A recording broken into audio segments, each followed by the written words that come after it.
নতুন দলের আত্মপ্রকাশ অনুষ্ঠানের সার্বিক খবরাখবর জানবো আমার সহকর্মীদের কাছ থেকে। শুরুতেই যেতে চাই লামিয়া তিথির কাছে। তিথি, নতুন দলের আত্মপ্রকাশের আনুষ্ঠানিকতা চলছে, কখন নাগাদ ঘোষণা হতে পারে নতুন দল এবং এই আয়োজন নিয়ে বিস্তারিত কি তথ্য রয়েছে আপনার কাছে?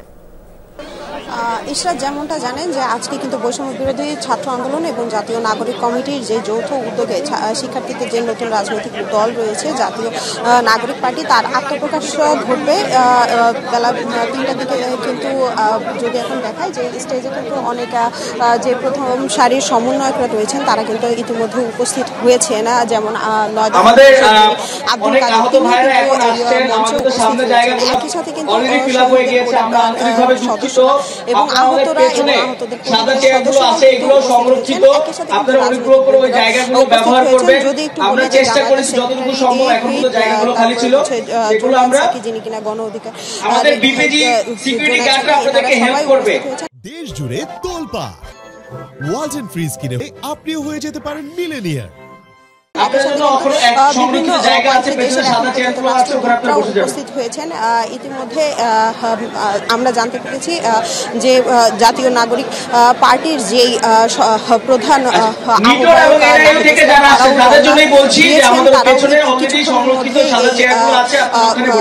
আত্মপ্রকাশের এখানে পৌঁছাবেন। একই সাথে কিন্তু বিএনপির যে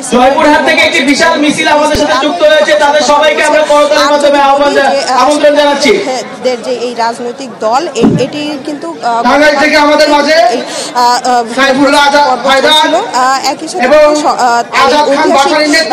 মুহূর্তের সাথে সকাল থেকে নানা ধরনের লোকজন এসেছে, তাদের নেতৃত্বে এসেছে, যেমন থেকে একই সাথে কিন্তু বিভিন্ন জায়গা থেকে এক এক করে জড়ো হয়েছে মানিক মিয়া। তিথি, ধন্যবাদ আপনাকে। আমরা এবার আমার আরেক সহকর্মী আকলাকুস সাফার কাছে যেতে চাই। সাফা আমার সাথে যুক্ত আছেন, আপনি কি অবস্থা দেখছেন? নতুন দলের মূল নেতৃত্বে কারা থাকছেন এবং যাদের নাম শোনা যাচ্ছে তারা কি এসে পৌঁছেছেন কিনা অনুষ্ঠান স্থলে, সে ব্যাপারে জানতে চাই। মূল নেতৃত্বে যারা থাকছেন তারা এখনো পর্যন্ত এসে পৌঁছাননি, তবে প্রায় 150 জনের উপরে সদস্যের যে ঘোষণা হবে সেই কমিটিতে যারা যারা থাকছেন তারা কিন্তু এরই মধ্যে মঞ্চে অবস্থান নিয়েছেন আমরা দেখতে পাচ্ছি, এবং বিভিন্ন রাজনৈতিক দলের যে নেতৃবৃন্দ তারাও এসেছেন, শহীদ পরিবারের সদস্যরা এসেছেন, আহতরা এসেছেন।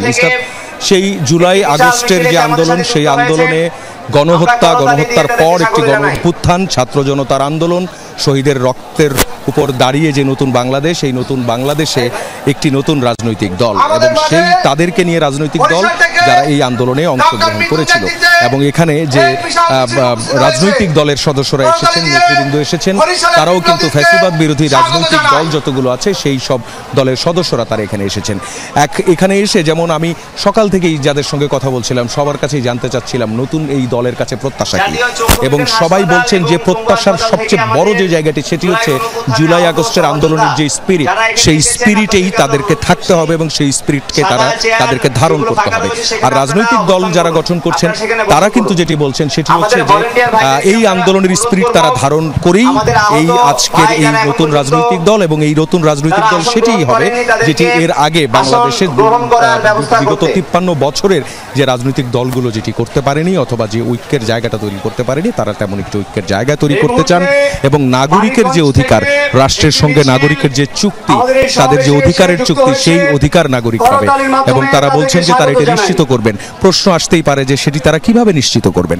তারা বলছেন যে তারা নির্বাচনে অংশগ্রহণ করবেন, ত্রয়োদশ জাতীয় সংসদ নির্বাচনে অংশগ্রহণ করবেন এবং আজকের যে কমিটি ঘোষণা করা হবে এই কমিটি কিন্তু সেই নির্বাচনের প্রস্তুতির দিকে নিয়ে যাবেন এবং নির্বাচিত হওয়া এবং বিরোধী দলে যাওয়া যেটাই হোক না কেন, তারা যেভাবেই থাকুক না কেন, রাজনীতির মাঠে তারা বলছেন যে তারা আগে সংগঠিত করবেন। এবং এরই মধ্যে আপনারা দেখেছেন একটি নতুনত্ব আমরা দেখেছি,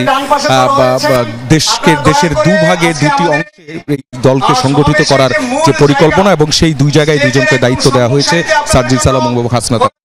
নাহিদ ইসলাম আছেন দলের প্রধানের পদে অর্থাৎ আহ্বায়কের পদে। যদিও এই রাজনৈতিক দলের নেতৃবৃন্দ তারা কিন্তু বলছেন যে তারা নেতা নির্ভর হবেন না, তারা নীতি নির্ভর হবেন। তাদের যে কমিটি দেওয়া হবে সেই কমিটিতে তাদেরকেই দেওয়া হবে, তাকেই সেই কাজ দেওয়া হবে যিনি যেই কাজটি করতে পারেন এবং এরই মধ্যে যিনি করে দেখিয়েছেন, তাদেরকেই কিন্তু আজকের এই কমিটির ঘোষণার মধ্য দিয়ে রাজনীতিতে আনা হচ্ছে। ধন্যবাদ আপনাকে সাফা।